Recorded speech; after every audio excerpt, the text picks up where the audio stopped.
If you want to connect any great XLR microphone straight in camera, I will show you how to do it. You will get rid of audio synchronization or audio recording software. This microphone now is recorded directly in camera. First, we need to understand how these microphones work and what you need.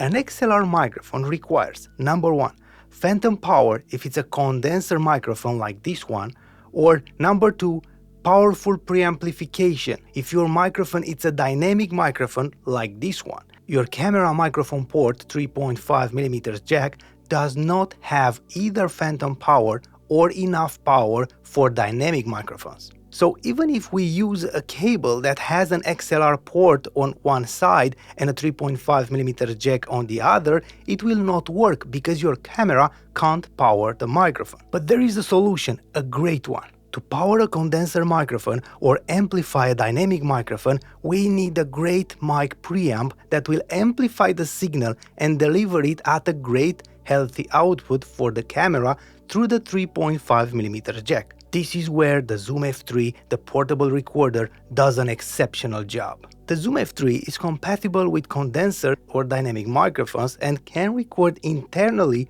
32-bit float, which will help you stay away from clipping. Besides recording internally with top-notch quality, this recorder can output a healthy signal via a 3.5mm jack line output.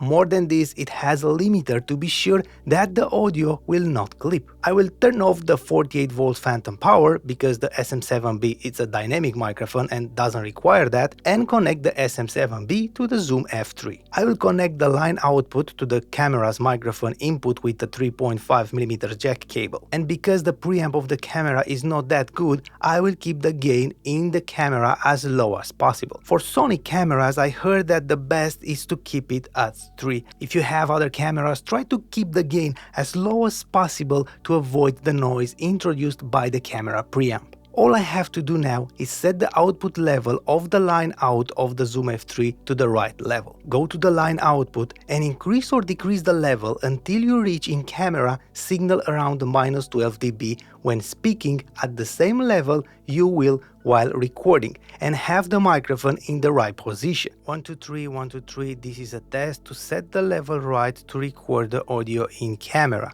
1 2 3 1 2 3.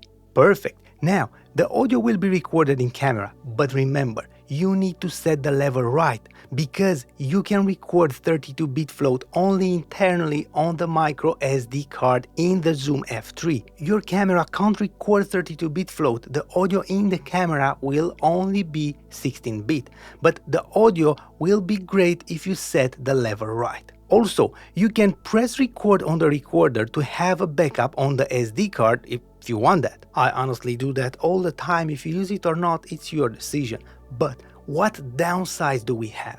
And by the way, if you want to check the Zoom F3, I will add affiliate links in the description. If you click on my links, you're not going to pay anything extra, but I will earn a small commission, and this will help me keep sponsors away from this channel and create more valuable content for you. Thank you. So back to the downsides.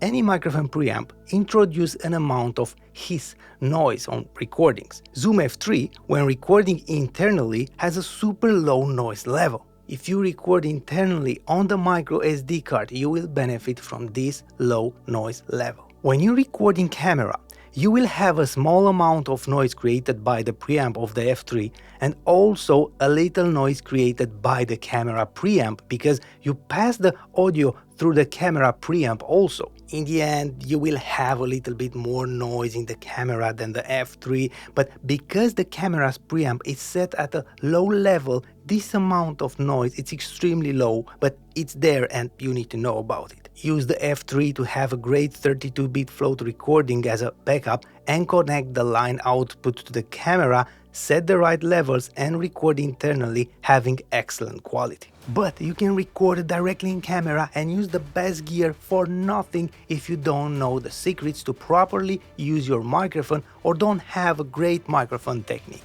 I will give you a dedicated video where I show you everything you need to know to record great audio. These techniques work with any setup and any microphone. Your gear can be top-notch, but if you don't use it right, the final result will be bad. Watch the video and transform your audio quality.